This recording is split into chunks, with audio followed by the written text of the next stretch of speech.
Hey everybody, welcome back to my channel. So today I'm going to be doing yet another Boxycharm Base Box review.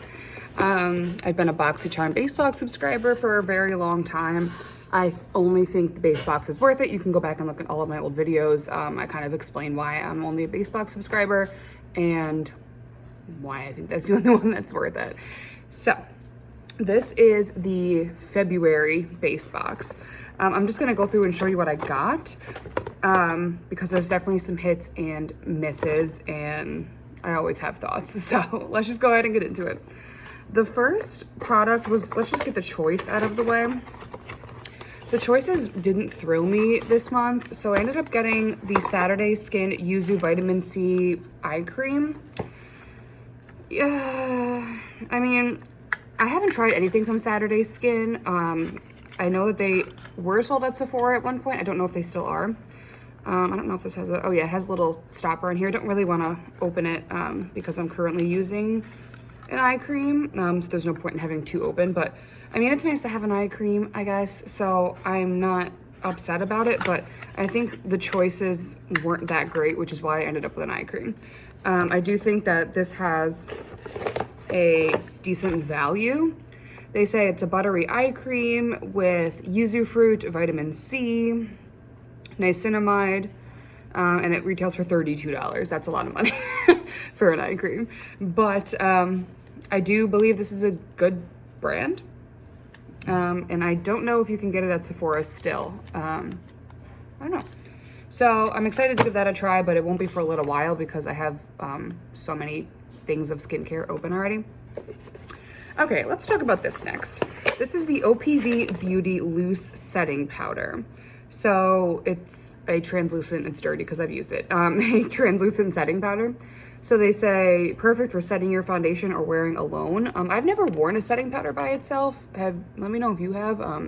I have probably like normal skin and I prefer a dewy finish. However, I do have to bake my under eyes and that's pretty much what I only use powder for because my under eyes are just so problematic. However, when I saw this component, I immediately thought of the Laura Mercier Translucent Setting Powder. So here they are side by side. You can see that the bottom of the container are both like frosted plastic. The caps are identical, the same size, they're just different colors. And then even the sticker on the back is extremely similar. So that was the first thing that came to my mind. And honestly, the texture of this is very similar to the Laura Mercier as well. It's a soft powder. I used it to bake my under eyes and I really enjoyed it. In the translucent powder from Laura Mercier, you get 29 grams of product. You get 30 grams of product in the OPV. So not really much of a difference, but I was just surprised at how similar the packaging looked. And this retails for $22, so it's definitely cheaper than a Laura Mercier. I'm also trying out from Ilia their Fade Into You Soft Focus Finishing Powder. I really like that. I think that's around the same price point. I like the one size powder. I really like the Too Faced one, but I think they're discontinuing that. So I don't think this is bad for 22 bucks. I don't know where you can buy OPV Beauty. I haven't seen it in like a Sephora or an Ulta. So, I mean, not bad. It's not something I need, but I don't think that it's a bad price. And I did like it. It didn't, blow my mind, but it's a translucent powder. And it did not leave a white cast under my eyes. I'm self-tanned right now, and it just didn't change the look of my concealer or anything like that. So there's that. Next, I got the Yensa Tone Up Primer Essential Glow. On the subreddit for Boxycharm, I saw people kind of like go nuts for this and buy a lot of it at the pop-up sale, which I didn't purchase anything from, by the way. That's like the third or fourth one in a row I haven't purchased a darn thing from that sale, but people really liked this. So they say infused with 8 super-powered skin-loving ingredients, minimizes the appearance of pores, fine lines, and wrinkles, satin sheen formula. I don't know this brand. I believe it's, I don't want to say it's a K-Beauty brand and be wrong. Yeah, I believe it's a K-Beauty brand. No parabens, sulfates, mineral oil, phthalates, and no animal cruelty, so that's great. One of the top ingredients in here, the third ingredient, is squalene, which I really like. It's very moisturizing. There's black tea extract, black rice extract, chia seed, seaweed, blackberry. So the ingredients of it seem pretty good. And I don't see I don't see any silicones, maybe like very down at the bottom. There's a little bit of silicone. Something I did notice about this primer was that it did blur my pores. There aren't many primers out there that will blur my pores without like them being the super silicone type of primers, which I really don't like. So there is a tint, I guess, to this primer. And it gives a little bit of a glow, but really not much, nothing very discernible on the skin. And I did find that this wasn't as hydrating as I would have liked it to be. There isn't a scent at all. To me, this is just a basic primer. It's not something that's going to be super dewy like the Rare Beauty illuminating primer. That is really, really dewy, and that's gonna give you a very intensely dewy finish. But it's not a mattifying primer either. It's really just kind of in the middle. I don't mind it. It's something that, you know, I'll reach for because it's in my drawer. This retails for $35. I think that's a lot, especially for something like this that doesn't do anything discernible on the skin. It's not gonna give me a lot of dew. It's not gonna mattify my skin. It does blur my pores a little bit, but because I use translucent powder under my eyes, my pores end up blurred anyway. So, and this isn't even something I would use by itself because there's no coverage to it. And I would be more apt to use it by itself if it gave me some sort of glow or something. It's really just a primer. So I think $35 is a lot. I don't know where you can buy Yensa Beauty, but people really liked this. And I think at the pop-up shop, it was selling for like $6 or $9. I would pay $6 for this if I was at the store and I was like away on a trip and I had no primer at all. And it was between this and like a high-end one. It's really just not that exciting, but definitely not for $35. This is like the one product that I'm like offended by. All right, next up, I got from Balm the Pineapple Lip Scrub. So I've received stuff from this brand in the past. I've received a lip balm, and I don't love the lip balm. So when I saw this, it's like, oh, great, another product. They say it's a rich, indulgent sugar scrub packed with pineapple fragrance. It has coconut oil, cinnamon, orange, and vanilla. I didn't notice that it said pineapple flavor. Yeah, so based on the ingredients, all this is sugar, coconut oil, wax, vegetable oil, and flavor. So there's no like pineapple extract in here or anything. It's just flavored. They say it's a new launch. It smells really good. I really don't like pineapple, but this doesn't smell like pineapple to me. It smells like a vanilla like ice cream bar. So that's what it looks like. I'm not a huge fan of lip scrubs, only because I feel like water and a washcloth do the exact same thing. And, you know, I actually haven't had to exfoliate my lips in a very long time because of this product I've discovered. Side note, this is the Ilia Lip Wrap Hydrating Mask. So this you would only use at nighttime because it has papaya enzyme in it, which is going to exfoliate your lips overnight.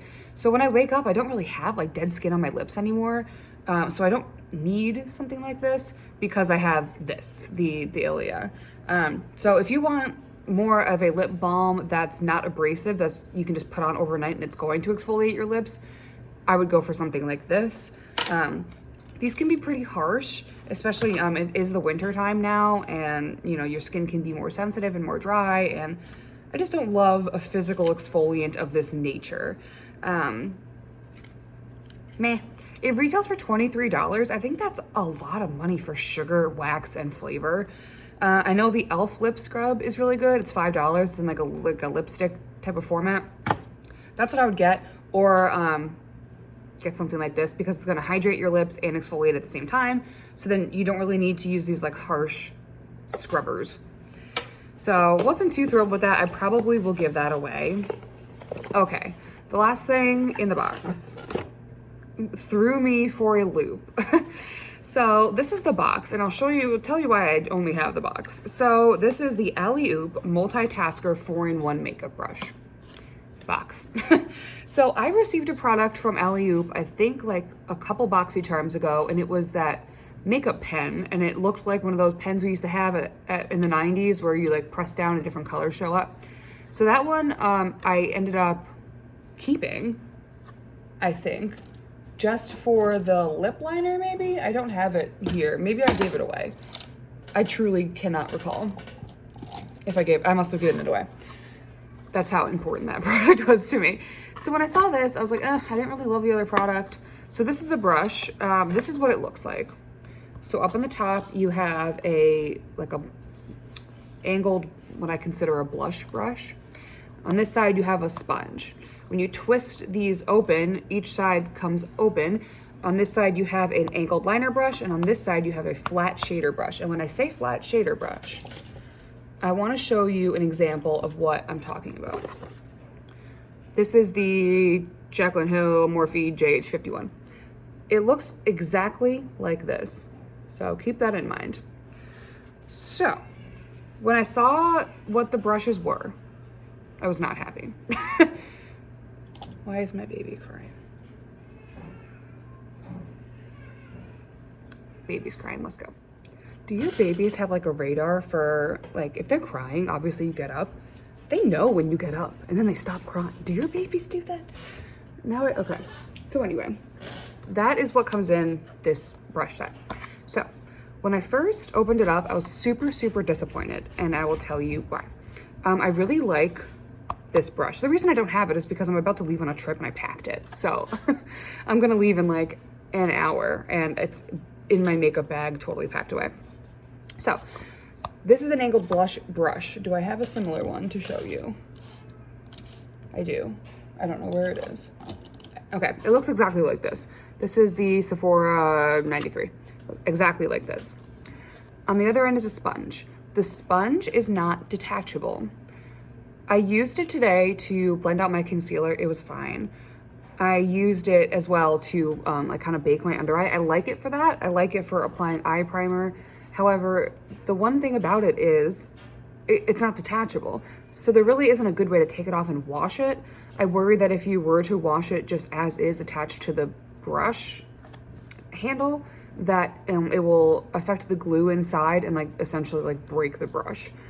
So I'm not too thrilled that it's not detachable. They should have made it detachable. And if it is detachable, please let me know.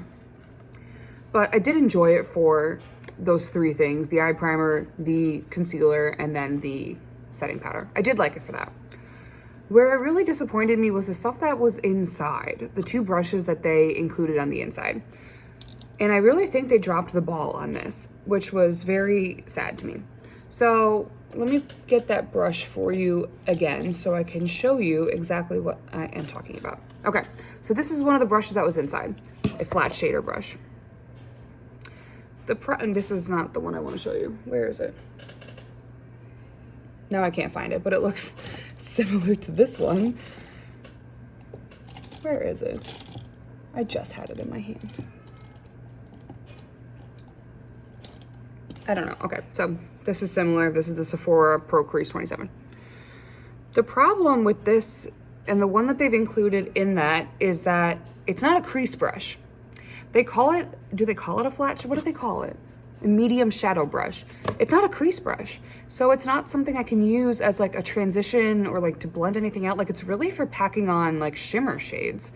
So my first thought was, why didn't they just put like a fluffy crease brush? Why didn't they put, this is an IT Cosmetics brush. Why didn't they do something like this? Why didn't even like something like fluffy? Like it's too dense to use any sort of matte shadow with. So that already detracts from the portability and the convenience of having a brush like that. Because I use matte shadows, so I need like a blending brush, and that just doesn't work for that. On the other side, they have this angled brush. And on one hand, I'm like, okay, like if you use gel liner, maybe that might be beneficial. Or if you use like a brow pomade, that might be beneficial. But I think they dropped the ball on that one too.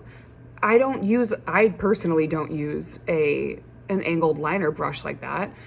So they could have put like two different sizes of blending brushes, maybe like a smaller one, like a more dense one, and then like the fluffier one, because that really takes away from like the point of having a multitasking brush like that. So I was like really disappointed with what they had on the inside. However, I am going to take this traveling with me because I love the powder brush and I like the sponge. So, I mean, if you go on their website, all of their products are like these multitasking products. They do many things, which I think is really nice. But I think they really just made a bad choice with what they included on the inside. This retails for $28. I really don't think that's that bad. If I saw this in the store and there were the two crease brushes included, or even like a crease brush and a lip brush, maybe that would be a good idea. I would buy it for $28. So I think they had a really good idea here, but I think that the execution was very poor. And that's just my personal opinion. Maybe you are someone that uses a flat shader brush, or maybe you're someone that uses a liner brush every day, and like this is great. But for me, it was kind of a miss. It was like disappointing, I guess. I checked if I could take these inner brushes out and maybe replace them with something else, but I don't think I'll be able to do that. So I don't think $28 is that bad, but I really feel like they had a missed opportunity to appeal to a larger group of people. So that's what I got in my base box for this month. And, you know, I feel like every month that I've been doing these, I haven't been thrilled. Next month for the choice, they had the Rare Beauty Illuminating Primer, which I already have, but I highly recommend. I really do like that. They had an Ofra blush palette, which appealed to me, but I have the Jacqueline Cosmetics Rouge Romance blush palette, and I really like that one, so I just figured I don't need another blush palette. And then what I ended up choosing was the Carez. They had like a serum of some kind. So the choices haven't been that great. Nothing on the pop-up shop really appealed to me. They did have the Charlotte Tilbury Flawless Filter Foundation for $18, but they didn't have my shade. So, boo. I don't know how much longer I'll continue to do this, but I really do enjoy getting the boxes. So that, you know, it in itself is, I guess, something I look forward to and something that makes me happy. I guess my favorite product in here would be that makeup brush, and I'm really just not thrilled with it. I don't mind the powder. The powder isn't bad if you don't want to spend the money on the Laura Mercier, which I think is like $38 or something. This is fine, but meh. For somebody that has a lot of makeup, this is just kind of stuff that's going to get lost in my collection, and I am going to get rid of the pineapple lip scrub. I'm going to give that to somebody. My sister might like it. So let me know what you guys got in your base box. I'm always curious to see the different variations and see what people are really interested in. So that's all for me. Thank you guys so much for watching. I'll see you in my next video. Bye.